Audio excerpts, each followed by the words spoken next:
விருதுநகரில் நடைபெற்று வரும் பொருட்காட்சியில் ராட்சத ராட்டினத்தில் இருந்து இளம்பெண் ஒருவர் தூக்கி வீசப்பட்ட பதைக்க வைக்கும் வீடியோ காட்சிகள் வெளியாகி பெரும் அச்சத்தை ஏற்படுத்தியிருக்கிறது.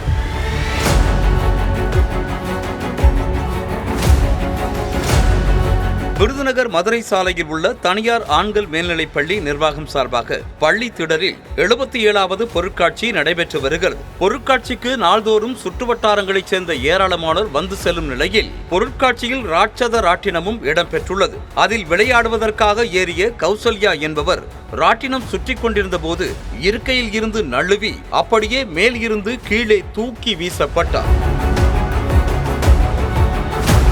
இதனை பார்த்து அச்சத்தில் அங்குள்ளவர்கள் கத்தி கதறினர். கீழே விழுந்ததில் படுகாயமடைந்த கௌசல்யாவை மீட்ட அக்கம் பக்கத்தினர் ஆம்புலன்ஸ் மூலமாக மருத்துவமனைக்கு அனுப்பி வைத்தனர். போலீசார் நடத்திய முதற்கட்ட விசாரணையில் ராட்டினத்தில் ஹைட்ராலிக் லாக் செய்யப்பட்டிருந்தும் மேனுவலாக கால் பகுதியை லாக் செய்யாததால் அந்த பெண் கீழே விழுந்தது தெரிய வந்தது. இதுகுறித்து விருதுநகர் மேற்கு காவல் நிலைய போலீசார் தீவிர விசாரணை மேற்கொண்டு வருகின்றனர்.